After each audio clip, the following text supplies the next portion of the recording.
Hello friends, મારી મનપસંદ રસોઈમાં તમારું સ્વાગત છે। આજે આપણે મેથી મટર મલાઈની સબ્જી બનાવવાના છીએ અને જો તમે નવા હો મારી ચેનલમાં તો મારી ચેનલને સબસ્ક્રાઇબ કરવાનું ભૂલશો નહીં। તો ચાલો આપણે બનાવવાનું શરૂ કરી દઈએ। સૌપ્રથમ આપણે કઢાઈ લઈશું અને એની અંદર આપણે 1 ચમચી જેટલું આપણે ઘી લઈ લઈશું અને ઘી ગરમ થઈ જાય એટલે આપણે એમાં નાખીશું કાજુ નાખી દઈશું। 8-9 જેટલા કાજુ નાખીશું। શિમલા મિર્ચ નાખી દેવાના છે અને એક મીડિયમ સાઈઝનું ટામેટું નાખવાનું છે અને મરી નાખવાના છે 8-9 નંગ જેટલા અને બધું બરાબર મિક્સ કરી લઈશું। અને તમારે ડુંગળી નાખી હોય તો આ સ્ટેજ ઉપર આપણે ડુંગળી પણ નાખી શકીએ છીએ અને બરાબર એને સાતરી લેવાનું છે। હવે થોડું મીઠું નાખીશું એટલે આપણા ટામેટા બરાબર સરસ ચડી જાય અને આપણે 1-2 મિનિટ સુધી આપણે સાંતળી લઈશું। હવે આપણે એમાં 1 ચમચી જેટલું લાલ મરચું નાખીશું, અડધી ચમચી હળદર નાખીશું અને બરાબર મિક્સ કરી લઈશું। આપણે 1 ચમચી જેટલો શાહી પનીર મસાલો નાખી દઈશું અંદર, જે બજારમાં તૈયાર મળે છે અને બરાબર મિક્સ કરી લઈશું આપણે। અને હવે આ ઠંડુ થાય એટલે આપણે એને ગ્રેવી બનાવી લઈશું। જો આપણે ગ્રેવી બનાવવા માટે જે ઠંડુ થઈ જાય ત્યાં સુધી આપણે મેથી છે ને એ આપણે રોસ્ટ કરી લઈશું। 2 ચમચી જેટલું ઘી નાખી લઈશું અને આ મેથી ધોઈને સમારીને લઈ લીધી છે તે આપણે નાખી દઈશું અને બરાબર એનું જે મોઇસ્ચર છે તે થોડું ઉડી જવા દઈશું આપણે અને બરાબર એને સાતરી લઈશું। જો આપણી મેથી સાતરાઈ ગઈ છે હવે એને આપણે બહાર કાઢી લઈશું।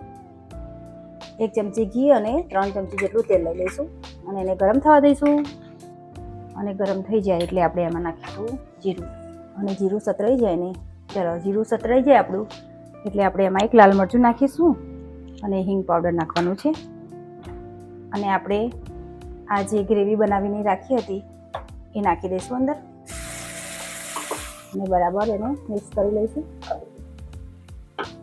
આપણી ગ્રેવી ટામેટાને બધું ચડી ગયેલું છે એટલે આપણે થોડી વાર માટે એને આપણે રોસ્ટ કરીશું। અને હવે આપણે વટાણા લીધા છે એ વટાણા મેં ફોલી ધોઈ અને બાફી લીધા છે। વટાણા નાખી દઈશું અંદર અને બરાબર મિક્સ કરી લઈશું।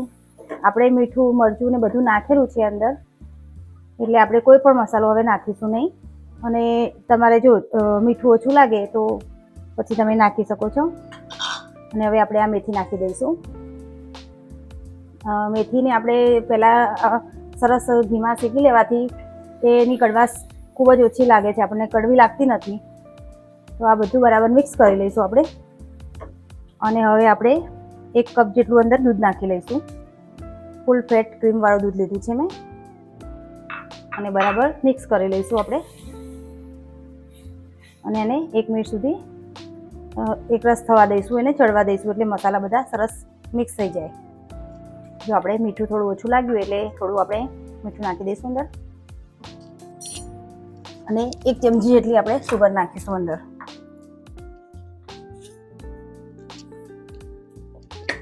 અને મિક્સ કરી અને હવે આપણે એમાં ફ્રેશ મલાઈ નાખવાની છે આપણે દૂધની અને બધું બરાબર મિક્સ કરી લેવાનું છે। તો આપણું ઝટપટ મેથી મટર મલાઈનું સબ્જી બનીને તૈયાર થઈ ગઈ છે। તો હવે આપણે એને સર્વ કરી લઈશું। જો ફ્રેન્ડ સરસ મજાનું મેથી મટર મલાઈનું સબ્જી બનીને તૈયાર થઈ ગઈ છે। તમે રોટલી સાથે, રોટલા સાથે, પરોઠા સાથે ખાઈ શકો છો, ડિનરમાં કે લંચમાં લઈ શકો છો। ખૂબ જ ટેસ્ટી બની છે અને જો તમને મારી આ રેસીપી પસંદ આવી હોય તો મારી ચેનલને લાઇક, શેર અને સબસ્ક્રાઈબ કરવાનું ભૂલશો નહીં।